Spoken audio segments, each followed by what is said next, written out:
आज मैं आपको जिनका रिजल्ट शो करने वाला हूं उनकी बिल्कुल कंडीशन बिफोर कंडीशन मेरे जैसी थी। कभी मेरी भी 6-7 ग्रेड की बाल्डनेस थी और आज इन पेशेंट की भी वही कंडीशन है। सेम बिल्कुल वही बाल्डनेस पैटर्न है, उसी तरह इनके बाल गए जैसे मेरे गए। तो आज पूरी केस स्टडी कुछ इस तरह की होगी। बहुत ही अमेजिंग रिजल्ट आया है और पेशेंट के ट्रांसप्लांट को अभी सिर्फ 5 महीने हुए। 5 महीने में बहुत अमेजिंग रिजल्ट आ गया। पूरी वीडियो देखना और चैनल पे पहली बार आए तो प्लीज चैनल को सब्सक्राइब कर देना, वीडियो पसंद आए तो लाइक कर देना, अपने दोस्तों के साथ शेयर कर देना। जैसा कि मैंने आपको शुरू में बताया था कि आज के पेशेंट की कंडीशन बिल्कुल मेरे जैसी थी। मेरा भी सेम वही बाल्डनेस थी कि मेरा क्राउन बहुत ज़्यादा खाली था और मेरा हेयर लाइन बहुत ज़्यादा खाली थी और मेरे मिड में थोड़े बाल बचे थे। सेम बिल्कुल वही पैटर्न, बिल्कुल सेम बाल्डनेस आज के पेशेंट की थी। आप मेरे कंडीशन देख सकते हैं और पेशेंट की, जो आज के पेशेंट की केस स्टडी है, उनकी ये कंडीशन आप देख सकते हैं दोनों की बिल्कुल सेम कंडीशन थी। लेकिन इनके साथ एक नेगेटिव पॉइंट ये था, इनका जो डोनर है वो बहुत अच्छा नहीं था, जस्ट एवरेज डोनर था। और जो मेरा डोनर था वो बहुत ही स्ट्रॉन्ग डोनर था और बहुत ही जबरदस्त डोनर था। और जब बहुत अच्छा आपका डोनर होता है तो आप अपनी मन चाही डेंसिटी अपने स्कैल्प पे करा सकते हैं, मन चाहे अपनी ट्रांसप्लांट करा सकते हैं। लेकिन जब आपका डोनर लिमिटेड होता है तो आपको बहुत सोच समझ के ट्रांसप्लांट कराना होता है। तो कुछ इनके साथ यही कंडीशन आई कि इनको कुछ कॉम्प्रोमाइज करना पड़ा अपनी केस में। और कॉम्प्रोमाइज किस तरह था, इनका जब ट्रांसप्लांट हुआ कुछ ऐसा ट्रांसप्लांट हुआ, इनको फ्रंट हेयर लाइन में और पीछे क्राउन में ग्राफ्ट डाल दिए गए, मिड को छोड़ दिया गया क्योंकि इनका डोनर लिमिटेड था। और साथ में इनकी हेयर लाइन वो हल्की सी पीछे करी गई। मैंने आपको बहुत बार बताया कि अगर आपकी बाल्डनेस बहुत बड़ी है और आपका डोनर बहुत लिमिटेड है तो आप मनचाहा काम नहीं करा सकते। तो इन पेशेंट के साथ ये था, इनकी हेयर लाइन इसलिए थोड़ी पीछे रखी गई क्योंकि डोनर इतना अच्छा नहीं था जिससे ज्यादा ग्राफ निकल जाए और आपके बहुत ज्यादा आगे हेयर लाइन कर दी जाए। और आगे हेयर लाइन करने के लिए देखो ग्राफ्ट की बहुत ज्यादा रिक्वायरमेंट होती है, बहुत ज्यादा मतलब क्वांटिटी में ग्राफ चाहिए जो इतने इनके नहीं निकल सकते थे। तो एक सही जगह, बिल्कुल परफेक्ट जगह इनकी हेयर लाइन रखी गई और मिड में इनके ग्राफ डाले गए और मिड को छोड़ दिया गया। वैसे इन ऐसी कंडीशन में मिड जैसी इनकी कंडीशन थी, इस कंडीशन में बहुत अच्छा इंप्रूवमेंट आ जाता है ट्रांसप्लांट के बाद मेडिसिन से, पीआरपी से, डाइट वगैरह से, केयर वगैरह से, प्रिकॉशन वगैरह से और बहुत अच्छा क्वालिटी के शैम्पू यूज करने से बहुत सारी चीजें मैटर करती है। तो इससे आपका जो एग्जिस्टिंग हेयर है उनमें भी इंप्रूवमेंट आ जाता है। तो इनमें कितना इंप्रूवमेंट आए वो आगे देखने के लिए मिलेगा। तो कुछ ऐसी कंडीशन थी, ऐसा ट्रांसप्लांट हुआ था, फिर इनके ट्रांसप्लांट को 15 दिन हो गए तो ये कंडीशन थी इनकी। 15 दिन के बाद ये कंडीशन थी, आप देख सकते हैं। और फिर इसके बाद शुरू हो जाता है शेडिंग फेज। और शेडिंग फेज आपको पता है वो डराने वाला फेज होता है, उसमें बाल चले जाते हैं। देखो अगर आपको बहुत अच्छी डेंसिटी चाहिए, पूरे स्कैल्प में बहुत अच्छा ट्रांसप्लांट कराना है, उसके लिए एक अच्छा डोनर होना, बहुत अच्छा डोनर होना बहुत जरूरी है।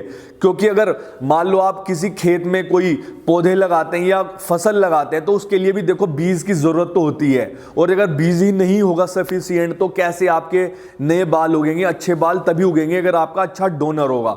तो इनके केस में भी यही हुआ, इनका डोनर लिमिटेड था तो इसलिए फ्रंट और क्राउन पे ज्यादा फोकस किया गया, मिड को छोड़ दिया गया। बाकी अगर डोनर से थोड़े और ग्राफ निकल गए तो ये सेकंड सेशन भी करा सकते हैं। और फाइनली अब इनके ट्रांसप्लांट को 5 महीने हुए अभी सिर्फ, और इनका ये रिजल्ट है। आप 5 महीने में देख सकते हैं रिजल्ट कितना जबरदस्त हो गया। इनका एक लिमिटेड डोनर था लेकिन उसके बावजूद बहुत अच्छा ट्रांसप्लांट हुआ इनका, आप देख सकते हैं। 5 महीने में फ्रंट और क्राउन का रिजल्ट बहुत अच्छा आ गया। मिड में आप बिफोर इनका मिड कंपेयर करो, यहां पे ट्रांसप्लांट नहीं हुआ था। आप जहां पे मार्क देख रहे हैं यहां पे इस जगह इनका ट्रांसप्लांट नहीं हुआ था, लेकिन उसके बावजूद कितना अच्छा इंप्रूवमेंट आ गया यहां पे इनका। मेडिसिन से, पीआरपी से, डाइट से, जो मैं इनको बताता रहा ये वो फॉलो करते रहे और इनका कुछ ऐसा रिजल्ट आ गया। बल्कि इन्होंने अपना एक्सपीरियंस खुद ने शेयर किया है, वो आप लाइव देखिए। My name is Mohammad Shahrukh and मुझे जो रिकमेंडेड किया है वो साहिल जी ने किया है। उन्होंने बहुत अच्छा क्लिनिक रेफर किया है मुझे एंड उनका मैं बहुत ही दिल से शुक्र अदा करता हूँ कि उन्होंने इतना अच्छा क्लिनिक मेरे को रेफर किया एंड रिजल्ट मेरा काफ़ी अच्छा आ रहा है। सो अभी तो 5th मंथ हुआ है, 5 महीने कंप्लीट हुए हैं एंड अभी तो और रिजल्ट आएगा। And thank you so much Sahil भाई के लिए। तो आपने देखा इन्होंने अपना एक्सपीरियंस खुद ने शेयर किया कि मेरा कैसा ट्रांसप्लांट हुआ, मेरा कैसा रिजल्ट है, ये कितने हैप्पी है, इन्होंने खुद ने शेयर किया। तो अभी इनका सिर्फ 5 महीने का रिजल्ट है, जबकि इनका रिजल्ट और आएगा और आएगा। मुझे लगता है इनकी मिड में और ज़्यादा डेंसिटी भी आ सकती है, इनके एग्जिस्टिंग हेयर थे उनमें अच्छा इंप्रूवमेंट और आ सकता है, और साथ में ट्रांसप्लांट जो इनका फ्रंट में और क्राउन में हुआ था उसमें भी इनका अच्छा खासा इंप्रूवमेंट अभी और आया, क्योंकि सिर्फ 5 महीने और जो कंप्लीट रिजल्ट है वो 8 से 10 महीने में आता है। क्राउन का रिजल्ट तो देखो 1 साल तक भी आता है, तो इनका रिजल्ट तो अभी काफ़ी आएगा। और देखो मिड में सबसे अच्छी बात ये थी इस केस में कि इनके मिड में इनका हेयर ट्रांसप्लांट नहीं हुआ था, लेकिन उसके बावजूद भी इनकी बिना ट्रांसप्लांट के ही इनके मिड में बहुत अच्छा इंप्रूवमेंट आ गया, और जबकि और बहुत इंप्रूवमेंट आएगा।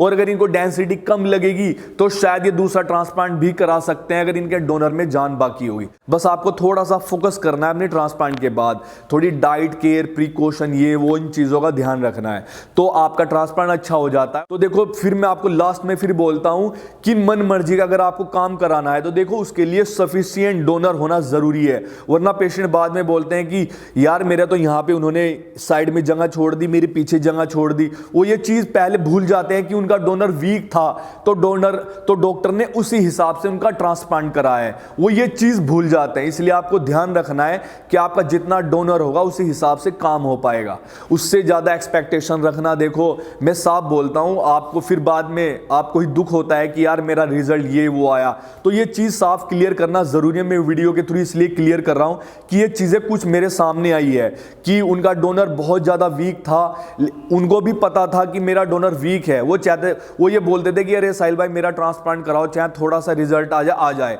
लेकिन जब रिजल्ट आ जाता तो कहते हैं यार मेरा रिजल्ट तो बहुत कम आया है। वो ये चीज़ भूल जाते हैं कि उनका डोनर पहले से बहुत वीक था, कमज़ोर था, इसलिए ऐसा रिजल्ट आया। इसलिए आपको ये ध्यान रखना है कि आपकी जैसी खेती होगी पीछे डोनर की, ऐसा ही आपका रिजल्ट आएगा, उससे ज़्यादा रिजल्ट नहीं आता। आप अच्छे डॉक्टर पे कराते हैं, वो थोड़ा इस तरह ग्राफ्ट आपके इम्प्लांट करता है तो कि आपका एरिया अच्छे से कवर हो जाए, तो ये डॉक्टर की कलाकारी होती है, और ऐसे डॉक्टर भी बड़ी मुश्किल से मिलते हैं। और बाकी क्लिनिक से रिलेटेड कि इन पेशेंट का ट्रांसप्लांट कहाँ हुआ और कितने पैसे लगे, ये वो आप जो भी जानना चाहते हैं मुझे व्हाट्सअप कर सकते हैं, आपको टोटल डिटेल दे दूंगा। और जहां इनका ट्रांसप्लांट हुआ है वहां पे भी अच्छा ट्रांसप्लांट होता है। तो ये कुछ इस तरह की जर्नी थी। अगर आपको वीडियो पसंद तो प्लीज लाइक कर देना, शेयर कर देना, ताकि उनको भी पता चले कि ट्रांसप्लांट से भी बाल वापस आ सकते हैं, एक बार फिर से आपको लाइफ वापस मिल सकती है। आप इन पेशेंट, आपने आज के पेशेंट की देखी होगी, बिल्कुल पूरे बाल थे, 6 ग्रेड की बालनेस थी, और कहाँ इतने अच्छे बाल आ गए। तो ये देखो ट्रांसप्लांट का ही जादू है। अगर आप मेडिसिन खा लो लाख होगी तो बाल वापस नहीं आते, सिर्फ ट्रांसप्लांट से बाल वापस आते हैं, ये आपको याद रखना है। तो भाइयों चलता फिर एक अच्छी इंफॉर्मेटिव वीडियो लेके जल्दी आपके सामने आ जाऊं, तब तक के लिए बाय, जय हिंद, जय भारत।